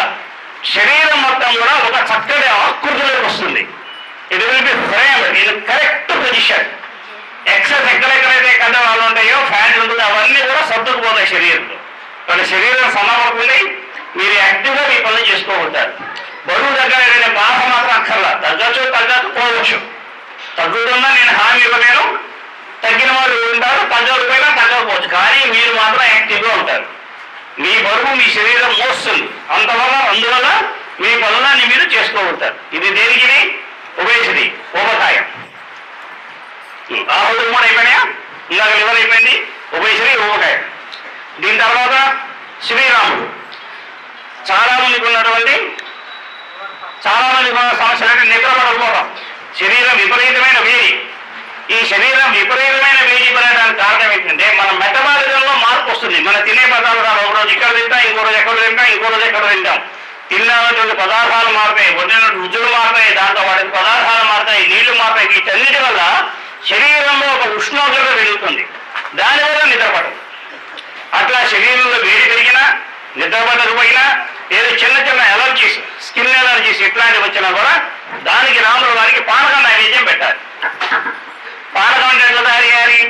1 లీటర్ పానకం అంటే 1 లీటర్ పానకంలో 6 మిరియాలు, 2 యాలక్కాయలు నూనె వేయాలి. మీకు ఎంత బెల్లం అంటే అంత బెల్లం వేసుకోవాలి. రామచంద్రుడు నైవేద్యం పెట్టాలి. దాన్ని ఫ్రిడ్జ్లో పెట్టుకోవాలి, చల్లగా చేసుకోవాలి. వాటిని మరీ కూలింగ్ కాకూడదు, డోర్ కూలింగే చాలు. రోజు మొత్తం మీద 1 లీటర్ పానకం తాగాలి. ఎప్పటికప్పుడు తాగరు, మొత్తం ఒకేసారి తాగేవు. 4 చెంచాలు, 2 గుడకలు ఒకసారి, ఇంకో గడలో ఇంకో 2 గుడకలు, ఇంకో 2 గుడకలు, అట్లా ఒక కుటుంబానికి, అంటే కుటుంబం అంటే 3 నలుగురు ఉంటే కనుక లీటర్ మ్యాక్సిమం 1.5 పానకం సరిపోతుంది. ఒక్క మనిషే తాగాలంటే మీరు అర లీటర్ చేసుకోండి, సాయంత్రం 6 గంటల స్నానం చేయండి, 1/2 లీటర్ పానకం తయారు చేయండి, అప్పుడు అది రాముల వారికి నైవేద్యం పెట్టండి, రాత్రి పడుకునే తాగండి, నిద్ర బాధపడుతుంది, ఉష్ణోగ్రత తగ్గుతుంది, వేడి తగ్గించడం ఇది చాలా బ్రహ్మాండంగా పనిచేస్తుంది. ఇది రాముల వారికి సంబంధించి. ఇంకేముంది, రాముల వారి దాంట్లో చర్మ సంబంధం ఎలర్జీస్ కూడా ఈ పానకంతో తగ్గిపోతాయి.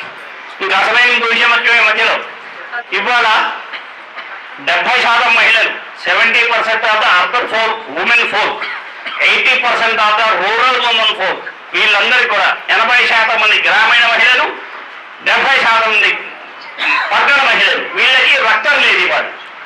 ఇది మొత్తం మన యొక్క భారతదేశానికి సంబంధించినటువంటి ఇంటర్నేషనల్ రిపోర్ట్. మాకు రక్తం ఉందని ఏ మహిళ అన్నా కూడా అది 100% సాధ్యం కాదు. 70% పట్టణ మహిళలకు రక్తం ఉండదు, 80 నుంచి 85% గ్రామీణ మహిళల్లో రక్తం లేదు. ఇంకా ఏజెన్సీ ఏరియా మహిళల గురించి చెప్పగల 90 to 95% రక్తం లేని వాళ్ళే ఉంటారు. ఈ రక్తం పెరగడానికి ఉన్న ఒకటే మార్గం ఏంటి, వాళ్ళ బయట రక్తం ఎక్కిస్తారు. ఆ ఎక్కించే రక్తం బయటది, దానికి ఏముంటాయో, దాని అనువంశిక లక్షణాలు ఏమిటో, దాంట్లో ఇబ్బందులు సబ్బులు ఏంటో మనకు తెలియదు. కానీ మన ఈ ప్రక్రియల వల్ల మన శరీరంలో రక్తం తయారవుతుంది, మన శరీరం రక్తాన్ని ఉత్పత్తి చేస్తుంది. కాబట్టి ఇది అన్ని విధాల చాలా సురక్షితమైనటువంటి ప్రక్రియ, చాలా సింపుల్ ప్రక్రియ. ఇంట్లో శివకుటుంబ ఫోటో ఉంటుంది, శివకుటుంబ ఫోటో పెట్టుకోండి. దీనికి ముద్ద ఖర్జూర పండు కావాలి, 1 కేజీ ముద్ద ఖర్జూరం, 1/2 కేజీ తేనె. ముద్ద ఖర్జూర పండు తీసుకోవాలి, 3 పళ్ళు, దాంట్లో గింజలు తీయాలి, ఒక్కొక్క పండును 2 ముక్కలు చేయాలి, 6 ముక్కలు, 6 ముక్కలు చిన్న కప్పులో వేయాలి. దాంట్లో 1 చెంచా తేనె వేయాలి. ఇక్కడ అందరూ చెంచా తేనె అంటే ఆ చెంచా ఇట్లా పుడుకోబెట్టారు, చెంచా పుడుకోబెట్టి తేనె తీశారు. ఎంత వస్తుంది దాంట్లో? 1/2 చెంచా కూడా రాల. నేను చెంచా తేనె అని చెప్తూనే ఉన్నాను, ఇక్కడి నుంచి తెల్లకపోతున్నామంటే 1/2 చెంచా తేనె వేశారు. సో అట్లా మేనేజ్ చేసుకుంటే నష్టపోయింది మీరు. చెంచా తేనె వేయాలి, చెంచా రావట్లేదు, అది పట్టుకోవాలి, ఏది తేనె సీసా కొంచెం ఉంచుకోవాలి, చెంచా నిండా తేనె ఇచ్చేది చేసుకోవాలి. మీరు ఆడవాళ్ళకి మీరు చెప్పాలా, చెంచా తేనె తీసుకోవాలి. చాలా మంది అదే చేశారు, చెంచా నిలువ ఇచ్చారు, పట్ట తీశారు. ఎంత వస్తుంది దాంట్లో తేనె? పాపం వల్లందరూ మాత్రం ఈసారి చెప్తారు, తినలేకపోతున్నామని ఒక డైలాగ్ వేస్తారా, తేనె పడట్లేదండి, ఎంత లేకపోతే తినలేకపోతున్నాం అమ్మ అంటారు. ఏమంటారు వాళ్ళంటే సరే అమ్మ అంటారు. చెంచా తేనె చెంచా తేనె, మళ్ళీ మీరు దీంట్లో మేనేజ్ చేయకండి. ఒక ఇంగ్లీష్ ఒక సామెత ఉంది, short cuts cut you short. దగ్గర రాళ్ళు పోదామంటే మన దారి పోతుందట. రైలు వస్తుంది, ప్లాట్ఫామ్ దాటాలి, పైకి దాటమంటారు, మధ్యలో దాటాలంటే రైలే వస్తుంది. So short cuts cut you short. దాంట్లో మనం మేనేజ్ చేయకండి, చెప్పింది చెప్పినట్టు చేయండి. ఒక చెంచా తేనె, ఎన్ని ఖర్జూర ముక్కలు? 6 ముక్కలు. పెద్దవాళ్ళకి 1 పండు 2 ముక్కలు, అంటే చిన్నపిల్లలకి. అది మీ ఇద్దరు లేవరా? మీరు ఇట్లాంటి పిల్లలు కూర్చోండి, 1 ఖర్జూర పండుని 4 ముక్కలు చేయాలి. అంటే 1.5 ఖర్జూర పండు 6 ముక్కలు. ఎక్కడైనా 6 ముక్కలే. పెద్దవాళ్ళ దగ్గరేమో పండు ఖర్జూరం 2 ముక్కలు, చిన్నపిల్లల దగ్గర పండు ఖర్జూరం 4 ముక్కలు ప్లస్ ఇంకో 6 ముక్కలు. ఒక చెంచా తేనె, చిన్నపిల్లల దగ్గర 3 చెంచా తేనె వేసి ఇంట్లో నాగదేవత నీకు నమస్కారం అనండి. 5 సార్లు చేసి చూపుతుంది, అది తినేయండి. బాగా తక్కువ ఉంటే పొద్దున ఒకసారి, మధ్యాహ్నం ఒకటి, సాయంత్రం ఒకసారి. కనీసం పొద్దున సాయంత్రం 2 పూటలు తింటే అద్భుతంగా పనిచేస్తుంది.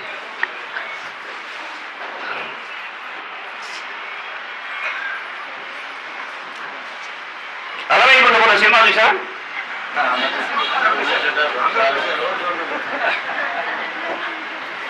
ఈ సృష్టిలో పుట్టించే శక్తి ఇద్దరికి ఉన్నారని చెప్తారు. అర్జున్ డైలాగ్ ఎవరికట?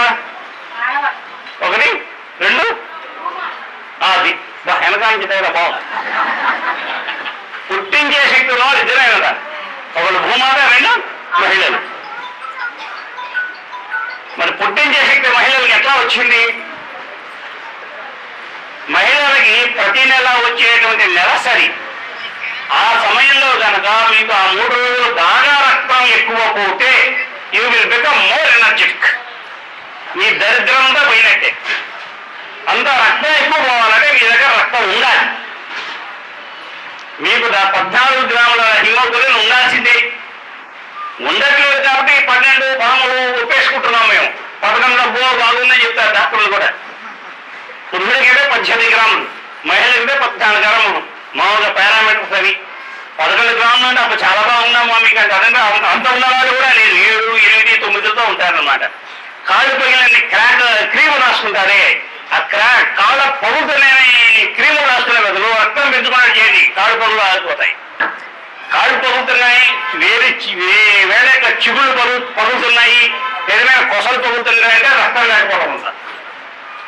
సో వారి క్రీములు రాసే బదులు ఈ ప్రక్రియ బాగా చేయండి. సో ఎంత ఎక్కువ చేస్తే అంత లాభం. రక్తం ఎక్కువైతే నష్టమే లేదు, తక్కువైతేనే నష్టం. అర్థమైందా? రైట్. ఇది రక్తహీనత. దీని తర్వాత నాగరికతకు సంబంధించిన రెండో పని ఏంటి?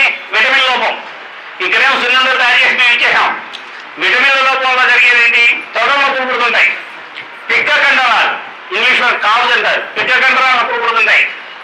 చేతి కండరాలు, మజిల్స్, ఈ భుజం మజిల్స్ కానీ ఈ ముంజేటి మజిల్స్ కానీ ఇప్పుడు పెట్టు మాకు కనపడదు. ఈ చేతి ఈ ముంజేటి మజిల్స్, ఈ కండరాలు నొప్పుడుతుంటుంది. ఇవి నొప్పుడుతున్నాయంటే విటమిన్ డెఫిషియన్సీ లెక్క. ఈ విటమిన్ డెఫిషియన్సీ అంటే ఏం చేయాలి? ఎవరో ఒకళ్ళు ఆ ఇంట్లో, ఇప్పుడు పిల్లలకు విటమిన్ డెఫిషియన్సీ ఎవరో ఒకళ్ళు ఆ ఇంట్లో వాళ్ళు మహిళలే చేయాలి. పురుషులు ఎట్లా చేస్తారు? చేయలేరుగా, మహిళలే చేయాలి. ఎలా ఆ రోజు ఉదయం చన్నీళ్ళ స్నానం చేయాలి, చన్నీళ్ళతో తల స్నానం చేయాలి, ఉతికిన బట్టలు కట్టాలి. ఉతికిన బట్టలు అంటే మళ్ళీ మన ఉతికి ఇస్త్రీ షాప్కి వెళ్ళి ఇస్త్రీ చేసి ఇచ్చిన బట్టలు ఉతికిన బట్టలు కాదు. మన ఇంట్లో మనం ఉతుకొని మనం ఆరిస్తేనే ఉతికిన బట్టలు. అది ఆ బట్టలు కట్టుకోవాలి, చన్నీళ్ళతో తల స్నానం చేయాలి. చేసిన తర్వాత మినపసు నూనె తయారు చేసుకోవాలి. మినపప్పు ఆ రోజే వేయించుకోవాలి, ఆ రోజే దాన్ని పౌడర్ చేసుకోవాలి.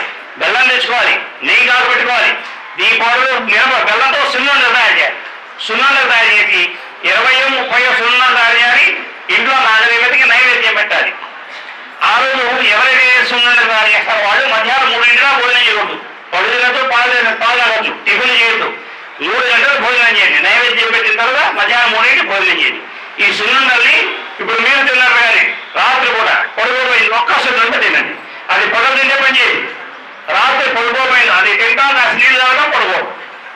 అట్లా చేస్తే ఒక నెల రోజులతో 2 నెలల్లో విటమిన్ డెఫిషియన్సీ తగ్గుతుంది. Vitamin deficiency. దీని తర్వాత మనోవికారాలు. ఇక్కడ నేను ఇందాక మొదట్లో కూడా చెప్పాను మనోవికారాలు చేయండి అని. చేసిన వాళ్ళు తక్కువ ఉన్నారు. ఇక ఇంటికి వెళ్ళిన తర్వాత చేయండి. మనోవికారం అంటే మనం చేయాల్సిన పని మీద మనసు లేకుండా ఇంకెక్కడైనా ఉండొచ్చు. ఇంట్లో పొయ్యి మీద పాలు పెడతాము, మారిపోతుంటే టీవీలో సీరియల్ నడుస్తూ ఉంటుంది, లేదా వార్తలు వింటూ ఉంటాం, ఫోన్ పెట్టుకుంటాం, బయటికి వెళ్తాం, లోపల వంటగది ఏమైతుందో మనకు తెలియదు. ఇవన్నీ మనోవికారాలే. కోపం రావడం, విసుక్కోవడం, మన సమస్య కాకుండా వేరే వాళ్ళ సమస్యలు మాట్లాడటం, వేరే వాళ్ళ సమస్యల గురించి ఆలోచించడం. ప్రతి వాళ్ళ సమస్య మనకే కావాలి. ఆ ఇంట్లో ముచ్చట్టు కావాలి, ఈ ఇంట్లో ముచ్చట్టు కావాలి, వాళ్ళ బంధువులు వాళ్ళు ఎట్లా గొడవపడ్డారు, వీళ్ళు ఎట్లా గొడవపడ్డారు, వాళ్ళ ఆస్తిత కాదని వీళ్ళ ఆస్తిత కాదు, ఇవన్నీ మనం కావాలన్నమాట. ఇవన్నీ మనోవికారం. ఇది మగవాళ్ళకి ఆడవాళ్ళకి అని తేడా లేదు, ప్రతి వారు అట్లాగే ఉంటారు. మగవాళ్ళు కూడా అట్లాగే మాట్లాడుకుంటారు. ఈ ఆఫీసు, ఆ ఆఫీసు, ఈ ఎంప్లాయ్ ఎన్ని ఉంటాయి. ఇది మనోవికారం. అట్లాగే మనసులో చెడు ఆలోచన రావడం, ఇది మనోవికారం. దీని కూడా నాగదేవత. ఆ నాగదేవత దగ్గరికి వెళ్ళడం, నమస్కారం చేయడం, చెంపలేసుకోవడం, గుంజి తీయడం, ఒక తవరబాటు పెట్టడం. బ్రాహ్మణులు అయితే 11 ఆకులు, క్షత్రులు 8 ఆకులు, వైశ్యులు 7 ఆకులు, మిగిలిన వాళ్ళందరూ 4 ఆకులు. ఇప్పుడు ఎవరెవరికి ఎన్ని ఆకులు అన్నామో ఆ ప్రక్రియకే అవి అన్నిటికీ ఎత్తగాలు. కొన్నిటికి అట్లా ఉంటుంది. ఇప్పుడు కీలవాదానికి 6, ఎవరికైనా 6, ఎసిడిటీ ఎవరికైనా అంతే. ఇలాగా కొన్ని ప్రక్రియలు కొంత నిర్దిష్టమైనవి ఉంటాయి. ఈ విధంగా మనోవికారానికి అది. దీని తర్వాత రాత్రి కూడా చేసిన ప్రక్రియలు హార్మోన్ ఇంబ్యాలెన్స్. ఈ హార్మోన్ ఇంబ్యాలెన్స్ వల్ల చాలా మందికి ఉన్న సమస్య. ఈ హార్మోన్ ఇంబ్యాలెన్స్ వల్ల నెలసరి సరిగ్గా రాకపోవడం, లేదు వచ్చినా కూడా ఇబ్బందులు పడటం, లేదు సరిగ్గా రక్తస్రావం కనపడటం, 5 రోజుల తర్వాత మళ్ళీ కనపడటం, మధ్య మధ్యలో కనపడటం, లేదు ఒళ్ళు లారైపోవడం, ఉండకూడదు వెంట్రుకలు రావడం, ఇవన్నీ హార్మోన్ ఇంబ్యాలెన్స్. వీటికి ప్రక్రియ ఏంటి? దీన్ని రాజు కూడా చేయాలి. చీకలు పడిన తర్వాత చేయాలి. చీకలు పడిన తర్వాత ఆవులు పోయాలి. ఇంటికి బాల్కనీ ఉంటే బాల్కనీలు, ఇండిపెండెంట్ హౌస్ అయితే ఆ ఇల్లు దాటి బయటకు వచ్చే కాంపౌండ్ లోపల ఒక పీట తీసుకోవాలి. ఆ పీట పైన బియ్య పిండిలో చంద్రుడు వేయాలి. ఆ చంద్రుడు అగరబత్తి చూపించాలి. ఒక పాలు, చిన్న గ్లాస్ పాలు నైవేద్యం పెట్టాలి. ఒక తెల్లని కర్చీఫ్, అది నైవేద్యం పెట్టాలి. అది అయిపోయిన తర్వాత కర్చీఫ్, పాలు లోపల తీసుకెళ్ళాలి. పాలేమో కాగబెట్టుకొని బెల్లం వేసుకొని తాగాలి. కర్చీఫులన్నీ జమ చేయాలి, పోగు చేయాలి. ఒక 40-30 కర్చీఫులు అయిన తర్వాత ఏదైనా శివాలయ పూజారి ఆ కర్చీఫులు ఇవ్వాలి. ఇట్లా ఒక 70 రోజులు చేస్తే ఎన్ని సంవత్సరాలుగా హార్మోన్ ఇంబ్యాలెన్స్ ఉన్నా అది సెట్ అయిపోతుంది, అది తగ్గిపోతుంది. ఇకపోతే కృష్ణుడికి సంబంధించిన ప్రక్రియలు. కృష్ణుడి దగ్గర 4 రకాల ప్రక్రియలు ఉన్నాయి. ఒకటేమో ఇందాక చెప్పాను, షోల్డర్ పట్టుకుంటే అది అటుకుల నానబెట్టి బెల్లం వేసుకొని తింటాం, దాన్ని గౌత అర్థాలేసి అంటారు. రెండోది కృష్ణుడు, మనం పురాణాలు ఏమంటే కృష్ణుడు వెన్న దొంగిలించాడు, పాలు దొంగిలించాడు, మేఘం తాగేసేవాడు, ఇవన్నీ చేసేవాడని చెప్పి మనం పురాణాలు విన్నాం. ఇప్పుడు ఆయన రాజుగారు అబ్బాయి, ఆయన దొంగిలించాల్సిన అవసరం ఆయనకేది? ఆయన పిలిస్తే పోయారండి ఇక్కడ, ఆయన ఎందుకు దొంగిలిస్తున్నాడు? సో కృష్ణుడు దొంగిలించడం అని మన కోసం అనమాట. ఎవరికైతే నీటి పొడుగలు, గర్భాశయంలో నీటి పొడుగులు ఉంటాయి, గర్భాశయాన్ని అంటుకొని ఉంటుంది, సిస్ట్ అంటారు వాటిని. గర్భాశయం లోపల ఉండేవి, గర్భాశయాన్ని అతుక్కొని ఉండేవి, ఇట్లా నీటి పొడుగలు. ఈ నీటి పొడుగులను వారు ఏం చేయాలి? కృష్ణుడికి ఒక వెన్నపూస, చిన్న గోడికేంద్ర వెన్నపూస, కృష్ణుడికి ఫోటో పెట్టుకోవడం, ఆ గర్భవతి చూపించడం, ఒక చిన్న ప్లేట్లో వెన్నపూస పెట్టుకోవడం, నైవేద్యం పెట్టడం, 5 సార్లు చూపించడం, తినేయడం. నీటి పొడుగలు ఇట్లా ఉంటే కనుక 1 రోజుల పాటు, రోజుకు ఒకసారి, ప్రతి రోజు చేస్తే 1 రోజుల్లో తగ్గుతుంది. తొందరగా తగ్గాలి, నీటి పొడుగుల సైజు ఎక్కువ ఉంది, లేదు సిస్ట్, యూటరస్ హార్మోన్ సిస్ట్ ఉంది, అట్లాంటివి కూడా ఈ ప్రక్రియ చేయాలి. అది కూడా బాగా పొద్దున సాయంత్రం 2 పూటలు చేస్తే ఇది తగ్గుతుంది. ఈ హార్మోన్ ఇంబ్యాలెన్స్ వచ్చి ఇంకో సమస్య అంటే యూటరస్ మెంబ్రేన్. ఆ మెంబ్రేన్ దాని దళసరి ఎక్కువైంది, లేదు దళసరి తక్కువైంది, దాని చుట్టూ ఫైబ్రాయిడ్స్ వచ్చినాయి, అలాంటి వాళ్ళు కూడా హార్మోన్ ఇంబ్యాలెన్స్ చేయాలి. యూటరస్ మెంబ్రేన్ కనుక దాని దళసరి అది రావు, అది మందంగా ఉన్నా, ఉండవలసిన కొలతగా ఉన్నా, ఈ 2 రకాల సిచ్యుయేషన్స్ లో గర్భం నిలబడదు. మందంగా ఉన్న గర్భం కాదు, బాగా కొలతగా ఉన్నా గర్భం నిలబడదు. అట్లాంటి వాళ్ళు కూడా హార్మోన్ ఇంబ్యాలెన్స్ సంబంధించి ప్రక్రియ చేయాలి. ఇదేమో నీటి బుడగలు, లేదు యూటరస్ కానుకొని గర్భాశయాన్ని కానుకుంటే సిస్టులు అంటారు వాటి, అవి ఏమున్నా ఈ ప్రక్రియ చేసుకోవాలి. తర్వాత పురుషులకు సంబంధించిన దాంట్లో వీర్యకణాల వృద్ధి, వీర్యకణాలు లేవు, లేదు వీర్యకణాల యొక్క మొటిలిటీ తక్కువ ఉంది, ఇలాంటి ఇబ్బందులు ఉన్నవాడు కృష్ణుడికి మేఘాలు తీసుకొచ్చుకోవాలి. పాలు కాగబెట్టుకోవాలి. 1 లీటర్ పాలు సన్నటి మంట మీద 1 గంట సేపు కాగబెట్టాలి. బాగా చక్కటి మేఘలు తయారు చేయాలి. ఆ మేఘలంతా తీసుకొచ్చి మరుసటి రోజు దాన్ని కొంచెం 1 చెంచా మేఘన బెల్లం తురిమి పెట్టుకోవాలి. తురిమి పెట్టుకున్న బెల్లంలో పావు చెంచా బెల్లం ఒక చిన్న కప్పులు వేయడం, కృష్ణుడికి నైవేద్యం పెట్టడం, తినేయడం. రోజు కనీసం 7 సార్లు చేయాలి. అప్పుడు ఆ వీర్యకణాల యొక్క సంఖ్య పెరుగుతుంది, వాటి యొక్క మొటిలిటీ పెరుగుతుంది. ఇక్కడ చేశారు ఒక వ్యక్తి, ఆయనకు మంచి రిజల్ట్ వచ్చింది, రిపోర్ట్ కూడా తీసుకొచ్చారు, వీడియోలో కూడా పెట్టాము. సో వీర్యకణాల వృద్ధి పెరుగుతుంది. మూడోది ఇవాళ ఒక ప్రక్రియ చేశారు ఇక్కడ అమ్మాయి, ఆ రిజల్ట్ ఏమో ఇప్పుడు మనకు రాదు, తర్వాత అమ్మాయి మళ్ళీ పీరియడ్స్ వచ్చేప్పుడు వస్తుంది. దానికి ఏంటంటే అదేం ప్రక్రియ అంటే ఎగ్స్ డెవలప్ కావట్లేదు అంటారు. ఎగ్గా సరిగ్గా అభివృద్ధి కాలేదు, దాంట్లో మీకు డెవలప్మెంట్ తక్కువ ఉంది, అది బాగోలేదు, అందువల్ల మీకు సంతానం కలగట్లేదు అట్లా చెప్తుంటారు డాక్టర్. అంటే ఎగ్ విడుదలవుతుంది కానీ అది డెవలప్ కాదు, అది గర్భం ధరించడానికి కావాల్సిన శక్తి దానికి ఉండదు. అలాంటి వాళ్ళు ఏం చేయాలి? బెల్లం తురిమి పెట్టాలి, వెన్నపూస, ఆ తురిమిన బెల్లం కృష్ణుని నైవేద్యం పెట్టాలి, తినాలి. అది కూడా అంతే, రోజుకి 7 సార్లు తినాలి. ఒక 1 రోజులు తింటే ఆ నెలసరి అయిపోయిన మరుసటి నుంచి వాళ్ళకి ఆ ఎగ్ యొక్క కెపాసిటీ పెరుగుతుంది. ఇది కృష్ణుడికి సంబంధించిన విషయాలు. ఇకపోతే పంచామృతాలు. నా ఉద్దేశంలో పంచామృతాలు అందరూ ఆడడం మంచిది. చిన్నప్పటి నుంచి ఇప్పుడు మనం ఏదో రకమైనటువంటి మందులు వేసుకుంటూనే ఉంటాం. ఈ పంచామృతాల వల్ల మనలో ఉండేటువంటి వైటాది జీవశక్తి, ప్రాణశక్తి పెరుగుతుంది. పంచామృతాలు ఎట్లా తయారు చేయాలి? ఒక 30 ml ఆవు పాలు, 15 ml ఆవు పెరుగు, 1/2 చెంచా ఆవు నెయ్యి, 1/2 చెంచా తేనె, 1/4 చెంచా పంచదార. డయాబెటీస్ ఉంటేనో 1/4 చెంచా పంచదార తీసేయాలి. కాబట్టి మళ్ళీ 30 ml ఆవు పాలు, 15 ml ఆవు పెరుగు, 1/2 చెంచా ఆవు నెయ్యి, 1/2 చెంచా తేనె, అవన్నీ కలిపి మన ఇంట్లో ఏ దేవుడు అంటే ఆ దేవుడు, శివుడా, విష్ణువా, ఎవరైనా సరే, అమ్మవారా, సరస్వతియా, లక్ష్మీయా, ఎవరైనా వాళ్ళకి నైవేద్యం పెట్టడం, అది తాగడం. ఇది పంచామృతాలు. అట్లా ఒక 1 రోజులు తాగితే, ఉదయం సాయంత్రం తాగితే చాలా త్వరగా మనకి వైటాలిటీ. కరోనా వచ్చిన వాళ్ళందరూ ఇది కనుక చేస్తే, కరోనా రాకముందు మీకు ఎంత శక్తి శక్తి ఉండేదో మళ్ళీ అంత శక్తి మీకు వస్తుంది. ఇవి పంచామృతాలు. ఇంకేమున్నాయి ఇక్కడ ప్రక్రియలు? హృదయానికి సంబంధించినవి.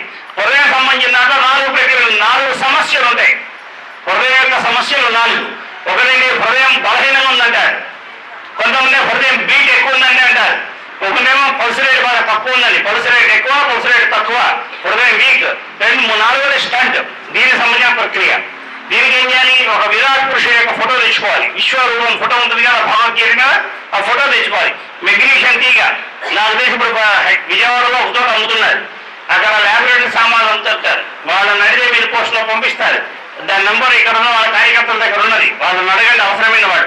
మెగ్నీషియం తీగ తెచ్చుకోవాలి. రిబ్బన్ అంటే దాన్ని ఒక మట్టి ప్రమిద. ఇప్పుడు హార్ట్ బలహీనంగా ఉంది అన్నవాడు, హార్ట్ బలహీనంగా ఉంది. ఇట్లాంటి వాళ్ళు ఏం చేయాలి? ఆ విశ్వరూపం ఫోటో పెట్టుకోవాలి.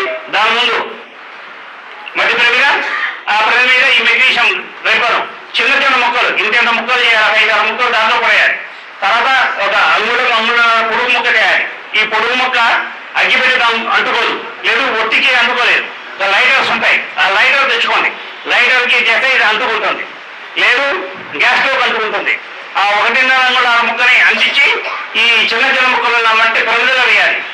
ఇంత జ్వాల వస్తుంది, బ్రహ్మాండమైన వెలుగు వెలుగుతుంటుంది. ఇప్పుడు ఆ జ్వాల వచ్చిన తర్వాత ఆ జ్వాలకు అగరబత్తి చూపించడం, ముదఖర్జూరం చిన్న ముక్కలు అంటే ఒక పళ్ళు 4 ముక్కలు, అట్లా 5 ముక్కలు ఒక ప్లేట్లో పెట్టుకొని ఆ జ్వాలకు నైవేద్యం పెట్టడం.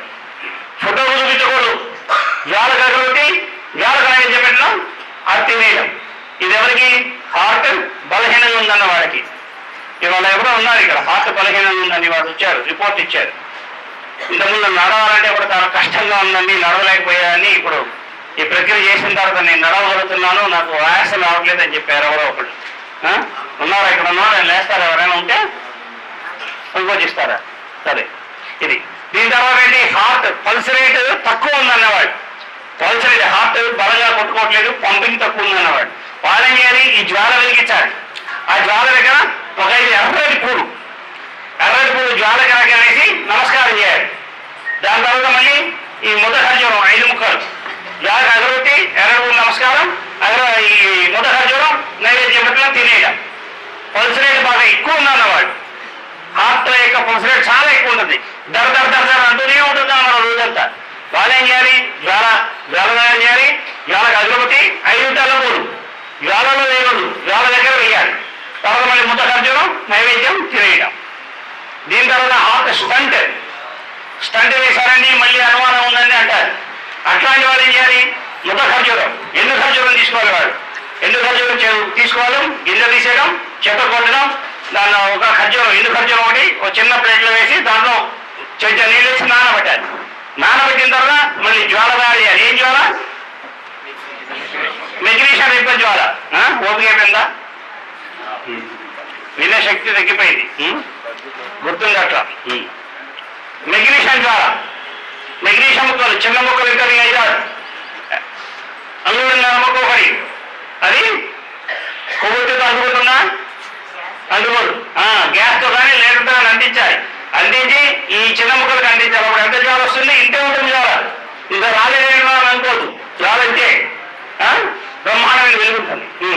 ఆ జ్వాలకు అగరబత్తి, ఎండు ఖర్జూరం, నానబెట్టిన ఎండు ఖర్జూరం నైవేద్యం పెట్టడం, తింటాం.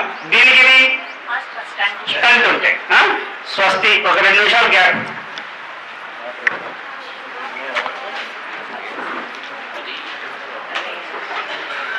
అయిపోలేదు, ఇంకా ఉన్నాయి. శ్రీ గురుభ్యో నమః. హరి ఓం. సభాయ నమః. జలుబు, ఆయాసం, తుమ్ములు, allergy, dust allergy, smell allergy, పొగ ఎలర్జీ, లోపల గుండె లంగ్స్ల ఇన్ఫెక్షన్, చలికాలంలో తుమ్ములు దాటుతుంటాయి, జలుబు చేస్తుంటుంది, తుమ్ములు వస్తుంటాయి, ఇట్లా దగ్గు వస్తుంటుంది, తగ్గదు. ఇట్లాంటివన్నీ కూడా ఏదైనా శంకరాచార్య స్వామి ఫోటో, ఆ ఫోటోకు నమస్కారం చేయడం, దానికి అగరబత్తి చూపించడం, ఒక నమస్కారం చేయడం, చెంపలు వేసుకోవడం, ఒక గుంజి తీయడం, 11 అట్లా 11 నమస్కారాలు, 11 గుంజీలు తీయడం. 11 గుంజీలు తీసిన తర్వాత ఒక ఎర్రటి మందార పువ్వు శంకరాచార్య వారి దగ్గర పెట్టడం. మాట్లాడకుంటే పక్కకి వెళ్ళి మాట్లాడండి, ఇక్కడ కూర్చొని మాట్లాడు. ఇది జలుబు, దగ్గు, ఆయాసం, సైనస్, లంగ్స్ ఇన్ఫెక్షన్ వీటన్నిటికీ ఇదే, ఎలర్జీ వీటన్నిటికీ ఇదే. దీని తర్వాత 70-40 కాళికాదేవి పసుపు పూరి దోమలు కొట్టకుండా, ఈ 2 కాళికాదేవి వెళ్తుంది. దోమలు కొట్టకుండా ఏం చేయాలి?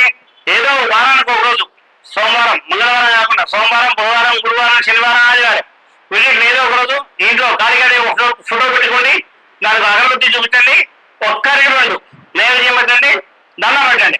అమ్మ దోమలు కొట్టకుండా చూడు తల్లి అని దండం పెట్టండి. దోమలు కుట్టాలి, మీ మీద వాళ్తాయి, వాళ్ళనే కదా చంపితే కనుక మళ్ళీ కొట్టాయి. దాని తంబరాలు పెట్టండి, దోమలు కొట్టావు. రోబో సినిమా చూసారా? రజనీకాంత్ది చూసారా? ఒక దోమ కొడుతుంది కదా, దాని వెంట పడతాడు మీరు. అన్ని దోమలు ఈ దోమ ఏం చేస్తుంది? పుట్టిన నన్ను వెంట పడుతున్నానని మొత్తం సైన్యం మొత్తాన్ని పిలుస్తుంది కదా.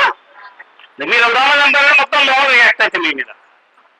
మీరు దోమలు చంపకండి, మీ మీద వాడుతుంది. కొట్టదు, దండం పెట్టే కదా అని అనుకోండి, కొట్టదు.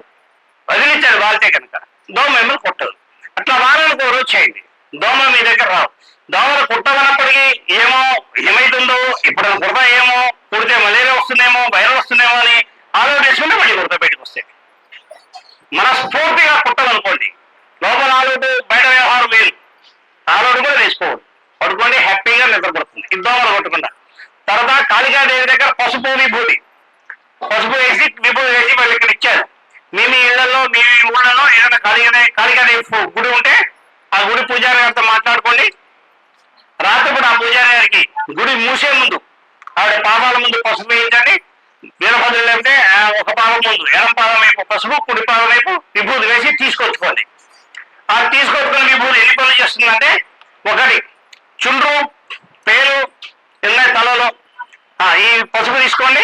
ఆడవాళ్ళేది పసుపు, మగవాళ్ళేది విభూతి. ఆ పసుపు తీసుకోండి, కొంచెం నీళ్ళలో తప్పుకొని తలంతా రాయండి. పైపైన జుట్టు దగ్గర కాదు, మొత్తం లోపల తల, నన్ను ఏమంటారు స్కాల్ప్ అంటారట్టుంది. జుట్టు లోపల ఉండేటువంటి తల, ఆ తల భాగం మొత్తానికి రాయండి ముందు వెనక. ఆ రోజు రాత్రి పడుకోండి, మరోసారి పొద్దున షాంపూలో వాష్ చేసుకోండి. అట్లా 3 రోజులు వస్తే కాదు, మీకు చుండ్రు ఉండదు, పేరు ఉండదు. సొరియాసిస్ వచ్చినా, ఎక్కడ సొరియాసిస్ వచ్చినా రాత్రి పడుకోబోయే ముందే చేయాలి. అక్కడ ఎక్కడైతే సొరియాసిస్ వచ్చిందో ఆ భాగంలో ఈ పసుపు అయితే పసుపు, విభూతి అయితే విభూతి నీళ్ళలో తప్పాలి, రాసి పడుకోవాలి, అది తగ్గుతుంది. అట్లాగే కొంతమందికి తామర ఇట్లా రకరకాల ఎలర్జీస్ వస్తాయి. ఈ ఎలర్జీస్ కూడా ఈ పసుపు విభూతి పనిచేస్తాయి. ఇంకోటి నిద్రపడ్డ రాత్రులు, ఇంట్లో గొడవలు ఉంటాయి, చికాకులు ఉంటాయి, నెగటివ్ ఎనర్జీస్ ఉంటాయి. ఇందాక మనం చెప్పుకున్నాం, ఆ నెగటివ్ ఎనర్జీస్ ఉన్నప్పుడు ఆ ప్రక్రియ చేయాలి. దాంతోపాటుగా ఇంటిల్లిపాది, ఆడవాళ్ళైతే పసుపు, మగవాళ్ళైతే విభూతి. వీలైతేనేమో ముఖం నుంచి మోకాల దాకా రాసుకోవడం. కుదరదండి మాకు, చేయలేమట్లా అంటే గుండెల వరకు రాసుకోవడం. రాత్రి పడుకోబోయేందుకు పసుపు తీసుకోవాలి, గుండెల నిండా రాయాలి. మగవాళ్ళైతే విభూతి రాయాలి, ఆడవాళ్ళైతే పసుపు రాసుకొని పడుకోవాలి. అట్లా ఒక 6 రోజులు చేస్తే మీకు ఇంట్లో ఉండే కలతలు, పిల్లలకి చదువు మీద కాన్సన్ట్రేషన్ లేకపోవడం, లేకుంటే ఉద్యోగ ప్రయత్నాలు ఆగిపోవడం, ఇట్లాంటి దాంట్లో సెట్ అవుతాయి. ఇవి పసుపు విభూతి పైకి. దీని తర్వాత ఇంకా అందరూ ఎదురు చూస్తున్న సమస్యలు వస్తున్నాయి. ఇప్పుడు అటు ఇటు తిరుగుతున్నాం అనండి. మధ్యలో చాలాసార్లు అడిగారు, ఇప్పుడు చివరి నా ఉపన్యాసం అని చెప్పాను నేను. అందరూ ఇప్పుడు రావాలి, శ్రద్ధగా వినాలి. సిద్ధంగా అంతా రెడీనా? ఆర్థిక ఇబ్బందులు, వ్యాపారం పెరగట్లేదు, డబ్బులు అప్పులు అయిపోతున్నాయి, డబ్బులు రావట్లేదు, ఇట్లా ఆర్థిక ఇబ్బందులు. మొట్టమొదటి ఏంటి? ఉపాధి. నాకు ఉద్యోగం లేదు, వ్యాపారం లేదు, ఏమీ లేవు, ఏం చేయాలో అర్థం కావట్లా.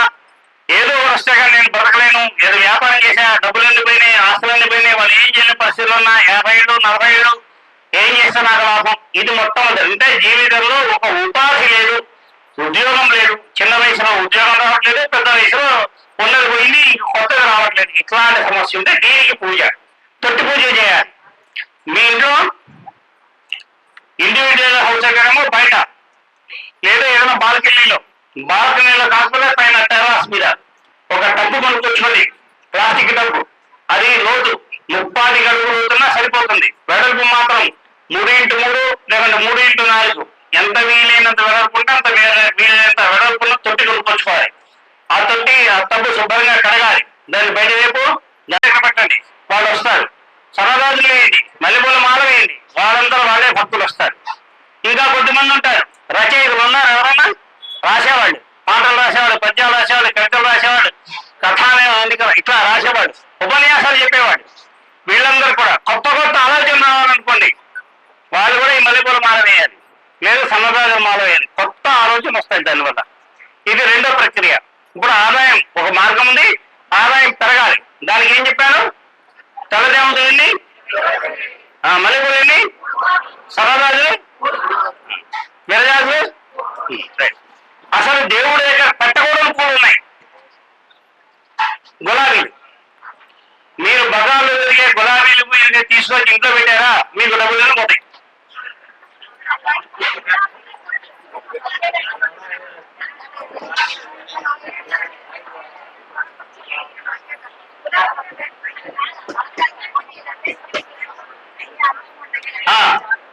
అయిపోయినాయా నవ్వుకోవడం? గులాబీలు అస్సలు వాడదు ఇంట్లో. మీరు గులాబీలు ఇంట్లో అలంకరణ పెట్టండి, గులాబీలు అలంకరణకి పెట్టుకోండి. షోకేస్ ఉంటుందిగా, అక్కడ పెట్టుకుంటే పెట్టుకోండి. తోట ఉంటే ఇంటి ముందు తోటలో పెంచుకోండి, తోటగా బాగుంటుంది. కానీ దేవుడి దగ్గర మాత్రం తీసుకురాకండి.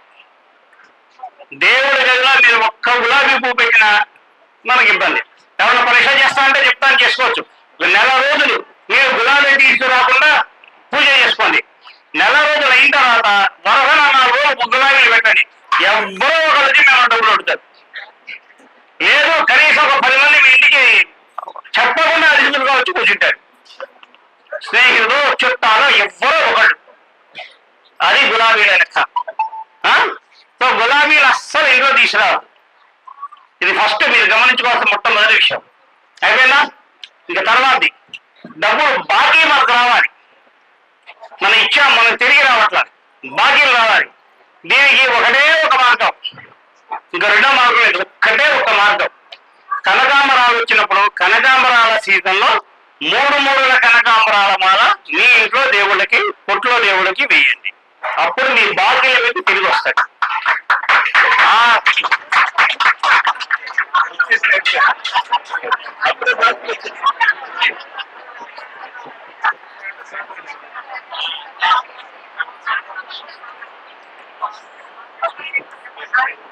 అయిపోయిందా?